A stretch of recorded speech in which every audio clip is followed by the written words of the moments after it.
वक्रतुंड महाकाय सूर्यकोटिसम्प्रभ निर्विघ्नं कुरु मे देव सर्वकार्येषु सर्वदा। मंगलम भगवान विष्णु मंगलम गरुध्वज मंगलम पुंडरीकाक्ष मंगलाय तनो हरि। अच्युतं केशवं राम नारायणं कृष्ण दामोदरं वासुदेवं हरिं श्रीधरं माधवं गोपिका वल्लभं जानकी नायकं रामचंद्रं भजेहम्। अब देखिए, कार्तिक महीना का कथा तो चल ही रहा है, इसीलिए हम आप लोग को भेज रहे हैं। आप लोग खूब सुनिए, दूसरों को सुनाइए, दूसरों को भेजिए।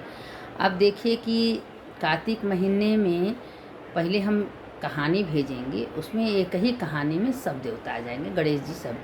तो एक पड़ोसिन थी, देवराम मतलब अगल बगल का।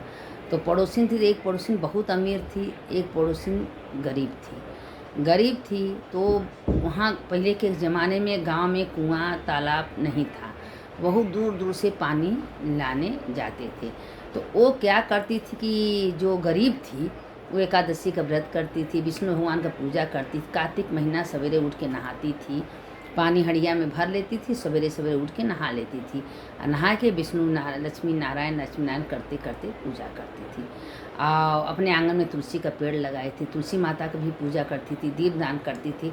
देखिए, जिसके घर में तुलसी माता होंगी, जो तुलसी जी का दीप दान करेगा, पूजा करेगा, वो कभी भी उसके घर में जीवन में धन का अभाव नहीं होगा, कोई चीज़ की दिक्कत नहीं होगी। इसीलिए तुलसी माता का पूजा करना बहुत। अगर शालिग्राम आपके घर में आप पूजा नहीं कर सकती हैं तो शालिग्राम को तुलसी की क्यारी में रख दीजिए। और शालिग्राम बहुत खुश होते हैं, जो भी शालिग्राम तुलसी की क्यारी में रख देता है, तुलसी शालिग्राम बहुत खुश हो जाते हैं। तो क्या होता है कि अब वो जो तुलसी जी का दीप दान करता है, पूजा करता है, जिसके घर में तुलसी माँ होती हैं, उसके घर में विष्णु लक्ष्मी बहुत ज़्यादा खुश होते हैं, प्रसन्न होते हैं। कि जहाँ तुलसी माता रहते हैं 33 कोटि देवी देवता स्वयं वास करते हैं। तो वो गरीब ब्राह्मणी औरा को दिया जलाना, औरा के पेड़ पर दीपक जलाना, पूजा करना। औरा में भी लक्ष्मी माता का वास होता है। और दूरे जाके बेल के वृक्ष में, पेड़ में दिया जलाना, और वट में, पीपल में सब करती थी। और रोज़ कथा कहानी सुनते। देखिए, कहते हैं कि जो कथा अगर सुनता है या कोई जानकारी है, ज्ञान है, नहीं किसी को बांटता है, तो पुनर्जन्म में उसके पाप के कारण से बहुत बड़ा मगरमच्छ होता है। अगर मगरमच्छ होता है, अपने पाप के कर्म से भुगता है। भगवान कहते हैं कि वो ब्राह्मण था, एक मगरमच्छ था पुनर्जन्म में, वो बहुत बड़ा ब्राह्मण था, उसको बहुत वेद विद्या ज्ञान था, लेकिन कभी किसी को विद्या दान नहीं दिया, किसी को नहीं दिया। इसीलिए दूसरे जन्म में वो बहुत बड़ा मगरमच्छ हुआ। इसीलिए कहते हैं अगर आपको ज्ञान है और या जानकारी है तो आप दूसरों को दीजिए, दूसरों को बांटिए, दूसरों को दीजिए, क्योंकि विद्या दान करने से विद्या बढ़ता है। सबसे बड़ा दान विद्या दान है। तो जो विद्या दान देता है, जो दूसरों को सुनाता है, दूसरों को भेजता है, बहुत पुण्य के भागी बनता है। अब वो क्या हुआ कि विष्णु भगवान सोचे कि हमारी इतनी पूजा पाठ करती, मेरी भक्तन है, इसका परीक्षा लेना पड़ेगा। विष्णु भगवान लक्ष्मी जी बूढ़े रूप बना के रास्ते में बैठ गए। तो जौन अमीर वो पड़ोसन थी, उसे कहीं बहुत वृद्धा हूँ, हमको बहुत प्यास लगा है, बेटा अपने मटके से हमको पानी पिला दे। कहा है, हमको पानी पिलाने नहीं, इतना दूर से पानी ला रहे हैं, तुमको पानी पिलाएंगे, हमको नहीं पिलाना है। अब नहीं पिलाई। जो गरीब थी वो सुन रही थी, कहे बाबा मेरे मटके से पानी पी लीजिए, हम आपको पिलाएंगे। वो अपना पानी पिए, कहे बेटा एक घड़ा पानी मेरे झोपड़िया में रख देना। कहा ठीक है बाबा, रख देंगे, प्यार से बोली। देखिए, प्यार में बहुत बड़ा धर्म है, क्योंकि अगर प्रेम से बोलेंगे, सूखी रोटी किसी को खिलाएंगे तो खा लेगा। अगर आप अमृत 56 भोग किसी को खिलाएंगे, अगर आपके बोली में जहर है और कांटा है, तो वो बेकार है। तो अब इतना प्यार से कही। अब भगवान विष्णु भगवान लक्ष्मी ना माता थी, तो अपना रूप परीक्षा ले रही थी, देखी किसके अंदर कितना श्रद्धा, कितना विश्वास है। कहें बेटा ठीक है। अब मैं हमारे झोपड़ी में गई तो कहे कि बेटा उसमें से हमारे घर में झोपड़िया में बहुत सा हड़िया पुरवा है, तुमको जो पसंद है। कहें बाबा हमको कुछ नहीं चाहिए, एक मट्टी का हड़िया ले लेते हैं, हमारे लिए बहुत है, हम तो इससे गरीब हैं, क्या करेंगे लेके। वो अपना लेके गई अपने घर, हड़िया रख दी। और रखने के बाद दूसरे दिन उस हड़िया से सोना चांदी हीरा मोती, क्योंकि मन लगा के वो व्रत करती थी, भले गरीब थी, लेकिन मन से दीपदान करना, पूजा करना, संध्या सवेरे अपने घर में आरती करना। अब विष्णु भगवान खाली परीक्षा लेने के लिए उसके पास आए थे, उसके घर में सारे कुछ भर दिए। अब क्या हुआ कि जो अमीर थी, अब वो देखी कहीं तुम रातों रात इतना अमीर कैसे बन गई, तो अपना वो निर्छल थी, सब बातें बता दी। अब बताने के बाद क्या हुआ कि वो भी गई, बाबा जी हम आपको पानी पिलाएंगे, हमको देव गए। वहाँ देखें तो दुनिया का सोना चांदी हीरा मोती खड़िया रखा है, तुम ले लो जौन तुमको पसंद है। वो अपना हीरा का हड़िया उठाई और मैं सोना का सिक्का भरा था लेके गई कि हम अमीर बन गए। अब घर में जा के रखी तो उसमें कीड़े मकोड़े गोजर बिच्छू सब रेंग रहे। अब दौड़े दौड़े आए तो वहाँ ना झोपड़ी था, ना हड़िया था, ना मकान था। तो भगवान परीक्षा ले रहे थे, अरे भगवान कहाँ गए। तो जाके अपने पड़ोसी से लड़ने लगी कि क्या आप मेरा धन बर्बाद कर दी। कि हम क्यों बर्बाद करें, हम जो जैसे जैसे हमारे साथ हो हम बताएं, और तुम नकल मार के तुम्हारे पास तो हम भगवान धन दिए, तो तुमको लालच बनाया गया, तो तुम ऐसे की हो, इसीलिए भगवान तुम्हारा परिचय ले गई भगवान को खोजने। तो झोपड़ी कुछ नहीं था, आकाशवाणी हुआ कि न तुम कभी कथा सुनी थी, न कभी किसी को दान दी थी, न कभी तुम अच्छा कर्म की थी, न कभी सत्संग की थी, न कभी तुम किसी को एक रोटी खिलाई थी, तुम्हारे पास कभी कुछ नहीं रहेगा। जो ये सब काम करता है उसके घर में लक्ष्मी माता पैर तोड़ के बैठ जाती हैं, किसी न किसी रूप में लक्ष्मी माता उसके घर में वास करती हैं। और वो हमेशा देखिए सवेरे सवेरे उठती थी, नहा धो के गणेश जी का और राधा दामोदर का, तुलसी जी का, पीपल का, वट सबका पूजा करके सबको दीप देना था नहीं, लेकिन जितना था उतना वो करती थी। इसीलिए उसके घर में आप सुनने वाले की जय, सुनाने वाले की जैसे उस गरीब पड़ोसी का भगवान दिन लौटाए, वैसे सबका लौटाया, जो सुन रहा है उसका भी, जो सुना रहा है उसका भी। अब देखिए कार्तिक महात्म की कथा थोड़ा सा सुन लीजिए। ये तो कार्तिक की कथा थी। अब कार्तिक की, अब इसी तरह हम आप लोगों को एक कथा में सब कथा करके रोज़ भेजेंगे कार्तिक महीना भर, आप लोग सुनिए। अब देखिए जब नारद जी बोले कि 2 घड़ी रात्रि में, कोई मतलब कि कार्तिक महीना का स्नान क्या होता है, उसके नहाने से क्या पुण्य मिलता है, तो नारद जी बता रहे हैं सबको कि 2 घड़ी रात रहते हुए कार्तिक महीना में सवेरे उठना है, कुश अक्षत और चंदन आदि लेकर जलाशय में जाना चाहिए। वहाँ संकल्प बोलना चाहिए नदी देवता को और आदि समी को, सबको संकल्प बोल के तब नहाना चाहिए, क्योंकि संकल्प बोलने से नहाने के बाद अगर संगम में आप स्नान करेंगे 10,000 गुना फल आपको प्राप्त होगा। संगम का बहुत बड़ा महत्व है। देखिए इसमें खुद लिखा है कि संगम में स्नान से 10 गुना पुण्य संगम से मिलता है। इस खाली स्मरण मात्र करने से, इसे ओम गंगे च यमुने च गोदावरी सरस्वती नर्मदे सिंधु कावेरी जले अस्मिन सन्निधिम कुरु, यह मंत्र बोलने से 10,000 गुना नहाने का पुण्य मिलता है। कहने से संकल्प करे, फिर तीर्थ आदि में जाके स्नान करे, स्नान करके उसमें मंत्र बोले, कुल देवता, ग्राम देवता, स्थान देवता का अपने पितरन के निमित्त काली तिल से अर्घ देना चाहिए। यह सब क्या है, कार्तिक का क्रमशः अर्घ कहना चाहिए, हे भगवान, हे नदी देवता, हे कुल देवता, हे ग्राम देवता, मेरे जो ग्रहण है, जो हम आपको जल दी हैं उसको स्वीकार करिएगा, यह बोलना चाहिए।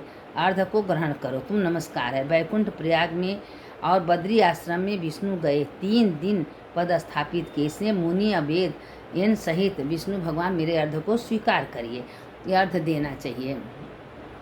कार्तिक महीना में स्नान जो नदी तालाब कुआं में जाना, नहीं तो घर में भी संकल्प बोल के ही स्नान करना चाहिए।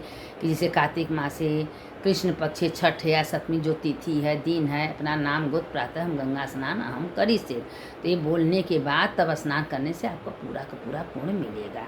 फिर नमस्कार करना चाहिए, राधा दामोदर का पूजा करना चाहिए उनके खुशी के लिए।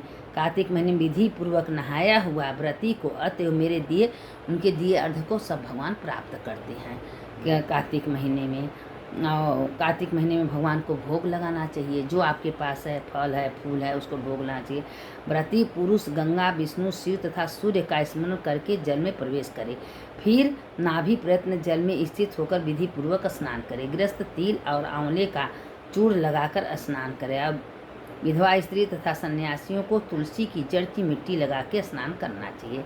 सप्तमी, अमावस्या, नवमी, द्विज, दशमी और 13 इन तिथियों में आंवले और तिल को त्याग देना चाहिए, उसमें नहीं लगाना चाहिए। और शूद्रों को वेदांत मंत्रों के स्नान नहीं करना चाहिए। पुराणों का महत्व है, स्नान करने से खाली ब्राह्मण को और सब जातों को स्नान का मंत्र बोलना चाहिए। भगवान की कृपा करके पवित्र करे। विष्णु का आज्ञा लेके कार्तिक व्रत करने वाले को सब देवता रक्षा करते हैं। वो कुछ भी करेगा उसका देवता रक्षा करेंगे। राधा दामोदर के स्मरण करके आदि मुनि मुझे पवित्र करे, गंगा आदि सब नदियाँ तीर्थ तथा जल देने वाली सातों समुद्रों समेत नदी और जलाशय मुझे पवित्र करे। अदिति आदि पतिव्रता एक से सिद्धि सर्प और तीनों लोकों की औषधि और पर्वत मेरी रक्षा करे। व्रती मनुष्य इस मंत्रों से स्नान करके हाथ में पवित्री धारण करे। देव ऋषि मनुष्य पितृ सबका विधि पूर्वक तर्पण करे। कार्तिक मास में पितरों के तर्पण जितने तिल रहते हैं उतने वर्ष तक उसके पितर स्वर्ग में वास करते हैं। शुद्ध वस्त्र से धारण करे। प्रातःकाल कहे कि कर्मों से जो हमारे कर्म हैं उसको, मेरा कर्म जो पुनर्जन्म में 84 लाख में जो कर्म है मेरे कर्म को आप नाश करिए। स्मरण करते हुए तब भगवान को फूल अक्षत से उनका पूजन करिए। फिर हरि राधा सहित आप ग्रहण करिए। फिर उसको कहना चाहिए कि हे राधा दामोदर, मेरे जो पूजा की हैं उसका ग्रहण करिए। तदंतर फल फूल पानी वेद पाठी ब्राह्मण को भक्तिपूर्वक बारंबार नमस्कार करना चाहिए। ब्राह्मणों के दाहिने अंगूठे में सारे तीर्थ वास करते हैं। कोई भी ब्राह्मण को देखे तब उनको नमस्कार करिए, प्रणाम करिए, क्योंकि तीर्थ वास करते हैं। और जो भी जिसके पति हैं, अगर वो पति के पैर के दाहिने अंगूठे को रोज जिन्ना धो के अपने सिर पर छिड़क ले, उनको प्रणाम करे तो उसको बैठे बैठाए सारे तीर्थों का फल तुरंत प्राप्त होता है। इस कारण उनकी पूजा करने से पूजित होता है। पृथ्वी में ब्राह्मण अव्यक्त स्वरूप से रहते हैं। ब्राह्मण भगवान कहते हैं, विष्णु भगवान स्वयं देखिए बोले हैं कि ब्राह्मण में हम स्वयं वास करते हैं। अगर ब्राह्मण के मुख से जो कुछ निकल गया वह हम ही बोलते हैं, हम ही वास करते हैं। इसलिए ब्राह्मण का पूजा करना, ब्राह्मण को दक्षिणा देना, भगवान स्वयं कहते हैं हम ही को देते हैं, हम खुश रहते हैं। जो भी तो मेरे पापों को दूर करोगे, इसके बाद स्थित मन से पुराण संबंधी हरि की कथा सुना चाहिए। जो सत्संग करता है, हरि पुराण पढ़ता है, हरि कथा सुनता है, भागवत सुनता है, शिव पुराण सुनता है, शिव पुराण सुनाता है, पढ़ता है, उसके समस्त पाप तत्काल नष्ट हो जाते हैं। भगवान देखिए स्वयं कहें, हम बोलने वाले नहीं, हमारे तो कोई ज्ञान नहीं है, कोई यंत्र मंत्र कुछ नहीं आता। जो हमसे भगवान करा रहे हैं हम आप लोग के लिए कर रहे हैं। क्योंकि देखिए अभी कथा में है विद्या दान का कितना बड़ा महत्व है, तो इसीलिए भगवान ने हमको करा रहे हैं तो हम आप लोग को करें। आप लोग सुनिए, दूसरों को भेजिए। पहले कही हुई सब विधि से भक्ति मनुष्य भली भांति करता है, विष्णु भगवान के सायुक्त में प्राप्त होता है, रोगों से दूर रहता है। जो कथा सुनता है, सत्संग करता है, सवेरे नहाता है, उसके कभी रोग निकट नहीं आते हैं, वो कभी असाध्य बीमारी से नहीं मरता है, तथा मुक्ति उसके हाथ में रहती है। प्यारे कार्तिक महीना में आप लोग व्यतीत मत होने दीजिए। कार्तिक महीना में देखिए विष्णु भगवान स्वयं कहे हैं, जो इस महीने को अच्छे कर्म करके व्यतीत करता है उसको 10 करोड़ यज्ञ का पुण्य मिलता है। इसे कार्तिक में स्नान दान जप तप पूजा पाठ थोड़ा सा जो करता है उसके पुण्य का कोई लेख नहीं रहता है, क्यों भगवान स्वयं कहे हैं। तो इसीलिए कहते हैं कि आप लोग भी कार्तिक महीने में स्नान करिए, दान करिए, जप करिए, और कहीं कोई ब्राह्मण को देखिए तो उनको नमस्कार करिए, उनको प्रणाम करिए। यह करने से आपके खाते में सारे पुण्य जाएगा, सब पाप नष्ट हो जाएगा। अगर आपके घर में तुलसी है, उनको नमस्कार करिए, उनको प्रणाम करिए। तुलसी का दर्शन मात्र से समस्त पाप नष्ट है। जो ये कथा को सुनाता है उसका भी जय होता है, जो सुनता है उसका भी जय होता है। आप लोग सुनिए, सुनाइए। अच्युतम केशवम राम नारायणम कृष्ण दामोदरम वासुदेवम हरि श्रीधरम माधवम गोपिका वल्लभम जानकी नायकम रामचंद्रम भजेयम।